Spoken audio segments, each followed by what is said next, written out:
Vous prenez correctement vos repas mais vous vous plaignez toujours des sensations de fatigue, vous tombez tout le temps malade, vos ongles sont cassés ou alors vous subissez une perte de cheveux?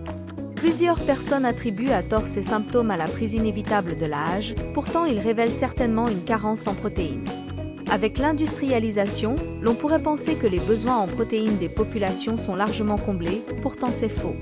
La carence en protéines est un problème bien réel, et elle s'exprime davantage lorsqu'on vieillit car le corps rencontre progressivement des difficultés à en absorber suffisamment. Si reconnaître les signaux qui accusent d'un manque de protéines dans votre assiette est un sujet qui vous intéresse, je vous propose donc de regarder cette vidéo jusqu'à la fin. Le premier signe est le manque d'énergie. Un manque de protéines affaiblit le système immunitaire, ce qui veut dire qu'il déclenche des coups de pompe à répétition, des sensations d'être dans le brouillard, ou de ne pas avoir de force nécessaire pour accomplir la moindre tâche. Lorsqu'on ne consomme pas suffisamment de viande, de poisson ou de légumineuses, notre sang manque de protéines et l'eau est attirée par les milieux qui en contiennent en nombre suffisant. Ce qui veut dire qu'au lieu d'aller se nicher dans le sang, elle va plutôt se diriger vers nos tissus qui en sont remplis, à savoir les jambes par exemple. Donc pour éviter un manque d'énergie, vérifiez que votre alimentation en protéines est suffisante.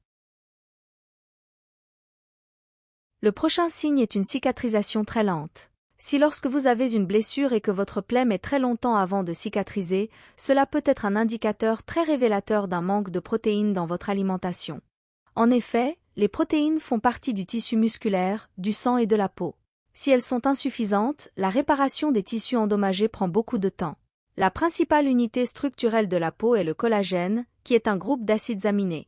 En d'autres termes, le collagène est un type de protéine, il aide les personnes qui ont des problèmes de peau et qui souffrent d'une carence en protéines.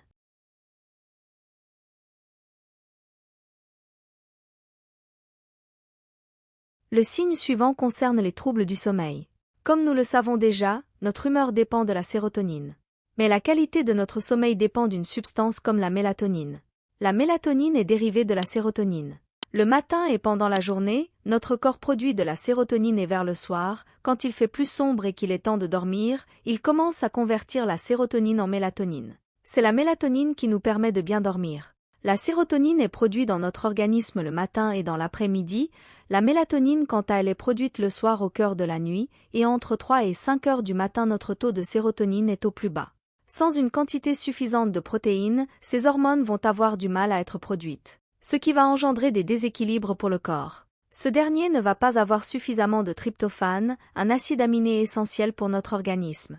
En effet, si nous avons une carence en tryptophane, nous avons une diminution de la sérotonine et par conséquent une diminution de la mélatonine. De plus, si vous êtes de mauvaise humeur pendant la journée et que vous dormez mal la nuit, cela peut être dû à une carence de ce type de protéines.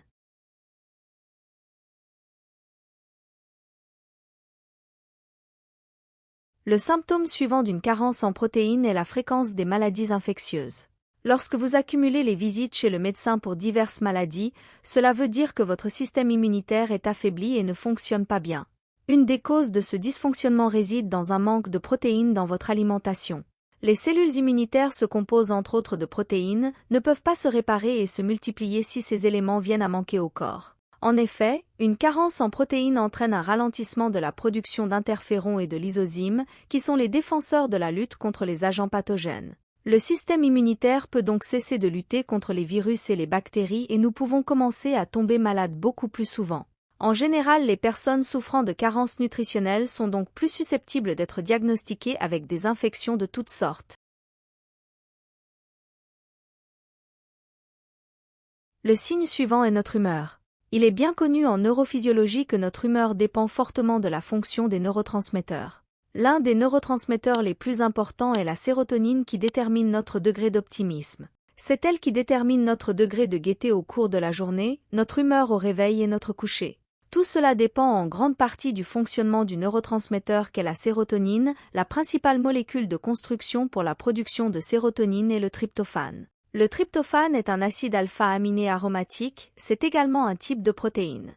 Une carence en tryptophane dans l'organisme entraîne inévitablement une carence dans la production de sérotonine. Si nous manquons d'aliments protéinés, nous serons de mauvaise humeur.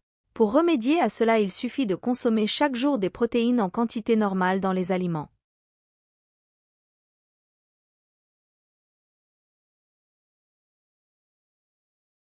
Le signe suivant d'une carence en protéines est le gonflement. Cela se traduit par des poches sous les yeux et des matins gonflés. Il peut également s'agir d'un gonflement des chevilles et des pieds, il peut s'agir d'une sensation de lourdeur dans les jambes. En général, cela se voit dans le miroir. Lorsqu'une personne souffre de gonflement, la première chose à laquelle on pense est une maladie rénale. Il s'agit en effet d'une cause fréquente, mais ce n'est pas la seule. La carence en protéines est également l'une des causes possibles. Un manque d'acides aminés perturbe l'équilibre entre l'eau et le sel, ce qui entraîne une accumulation de liquide dans les tissus. Le signe suivant est une sensation de faiblesse au niveau de vos articulations ou vos muscles. Les muscles et des ligaments ont besoin de protéines pour se renouveler correctement. Mais face à une carence en protéines, le corps a du mal à assurer cette fonctionnalité. Et quand la carence persiste, l'organisme va venir puiser dans les muscles pour fabriquer son énergie. De ce fait, des douleurs ou une faiblesse au niveau des muscles et des articulations vont se ressentir. Si vous vous réveillez un peu trop souvent en souffrant des genoux ou des coudes, si vous sentez régulièrement vos forces vous lâcher, ou si vous ressentez une fatigue dès le réveil, jetez un œil dans votre assiette, il se pourrait que la solution se trouve dans un apport plus important d'aliments protéinés. Le prochain signe qui doit vous alerter est une fatigue et le manque de concentration. Un manque de protéines peut causer de la fatigue, des difficultés à se concentrer ou encore des troubles du sommeil. Le corps ne peut pas apporter suffisamment d'énergie sans protéines. Les acides aminés contenus dans les protéines synthétisent certains neurotransmetteurs tels que la dopamine, la sérotonine ou noradrénaline, qui ont un rôle essentiel dans la réduction de la fatigue, l'humeur, la concentration et le bien-être psychique. Il existe 2 neurotransmetteurs qui permettent de réguler l'humeur, la concentration et la vigilance. Ce sont la sérotonine et la dopamine. Ils se composent de protéines, donc s'ils n'en reçoivent pas suffisamment, la machine se dérègle et on peut se retrouver face à des problèmes pour se concentrer. Le signe suivant est une faim constante. Cette sensation d'être en permanence tenaillé par l'envie de faire un petit tour dans le frigo peut signifier que vous n'avez pas votre quota de protéines. En effet, elle rassasie et possède un effet coupe-faim. Donc, pour être bien calé et éviter pulsions et grignotage, vous devez inclure une quantité suffisante de protéines à chaque repas. Bien que les symptômes d'une carence en protéines ne doivent pas être négligés, il est important de consulter un professionnel de la santé pour un diagnostic détaillé et un traitement approprié. La consommation d'une quantité suffisante de protéines et le maintien d'un mode de vie sain augmentent votre probabilité de vous garder en bonne santé. Pratiquez de saines habitudes pour conserver une santé de fer. Portez-vous bien et on se dit à une prochaine vidéo.